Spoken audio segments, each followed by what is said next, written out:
धर्म के मामले में अध्ययन किया। उनके पास सभी धर्मों के लोग आए थे उस समय कि भाई आप हमारा धर्म ग्रहण कीजिए। ईसाई भी आए, मुस्लिम भी आए, पारसी भी आए, सिख भी आए, सभी धर्मों के लोग आए थे। लेकिन बाबा साहब ने 1935 में एवला की धरती पर ये कहा था कि क्योंकि वो बहुत त्रस्त थे, उन्होंने इतना पढ़ा लिखा होने के बावजूद भी उनके साथ जो जातिवाद होता था, तो उन्होंने जो कहा था कि मैं हिंदू धर्म में पैदा होना मेरे बस की बात नहीं थी।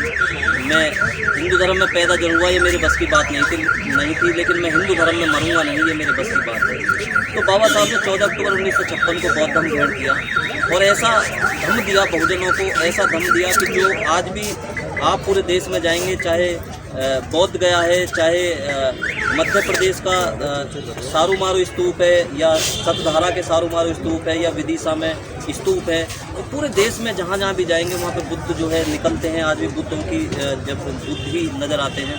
तो बाबा साहब ने ऐसा धम्म दिया है, और जो धम्म हमको दिया है उस धम्म को जब तक इस देश में स्थापित ना हो, बहुजनों के घर घर तक ना पहुँचे, तब तक बाबा साहब के मिशन जो है वो अधूरा दिखाई देता है। बाबा साहब के हम विचारों की बात करें, बाबा साहब की हम तस्वीर घर में लगाएं, लेकिन यदि बुद्ध धम्म की बात नहीं करते हैं, तथागत बुद्ध की बात नहीं करते हैं, जो बहुजन समाजवादी मंच ने ये मुहिम शुरू की है, क्योंकि जब घर घर झंडा लगेगा, घर घर पे बुद्ध का प्रचार होगा, तो कहीं ना कहीं जब बाबा साहब की जो विचारधारा है वो स्थापित होगी। क्योंकि बाबा साहब ये चाहते थे कि बुद्ध धम्म स्थापित हो, लेकिन बुद्ध धम्म स्थापित पूरे देश में आज भी नहीं हो पा रहा है। तो उसके लिए बहुत जो ये मुहिम है, और जो अभी बताया अभिषेक भाई ने, और जो ये मुहिम बहुजन समाजवादी मंच लेकर के चला है, इसमें सभी समाज के लोगों को इसमें साथ देना चाहिए। इसमें जो गांव-गांव में, घर-घर में, गांव-गांव में, और जो शहर हैं उन पर अगर झंडे लग जाएंगे, क्योंकि जो विचारधारा है, विचारधारा की लड़ाई है, और विचारधारा की लड़ाई आप ये देखिए पूरे देश में, इस देश की सरकार लड़ रही है। उत्तर प्रदेश से मैं आता हूँ, बुलंदशहर से। उत्तर प्रदेश में जो है जो उत्तर प्रदेश की सरकार है वो लड़ रही है। पूरा करोड़ों रुपया, अरबों खरबों रुपया जो है जो अयोध्या की भूमि पे लगाया जा रहा है। तो ये विचारधारा की लड़ाई है। इस विचारधारा की लड़ाई में यदि आप आगे बढ़ना चाहते हैं, आगे अपना वर्चस्व स्थापित करना चाहते हैं, बाबा साहब की विचारधारा को स्थापित करना चाहते हैं, तो जो ये झंडे हैं, जो ये कार्यक्रम हो रहा है, जो पंचशील के ये झंडे हैं, ये घर घर तक जाने चाहिए। जो ये पंचशील, जो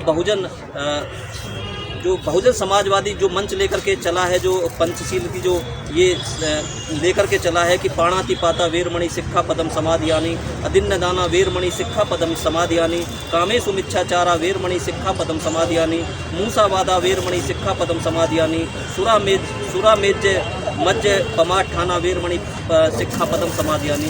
तो बाबा साहब की जो संकल्पना है, बुद्ध में भारत हो, बुद्ध का भारत हो, तो सभी सामाजिक संगठनों को, सभी लोगों को, चाहे वो कोई भी संगठन चला रहे हैं, उनको इस मुहिम में शामिल होना चाहिए। घर घर जो है पंचशील के झंडे पहुंचने चाहिए, घर घर पे लगने चाहिए, और हमारे घर के दरवाज़ों पर नमो बुद्धाय जय भीम का एक वो होना चाहिए, पंचशील की पट्टिका होनी चाहिए। जब तक पंचशील नहीं है, जब तक तथागत बुद्ध की विचारधारा इस देश में नहीं है, तब तक बाबा साहब की जो विचारधारा है वो अधूरी है।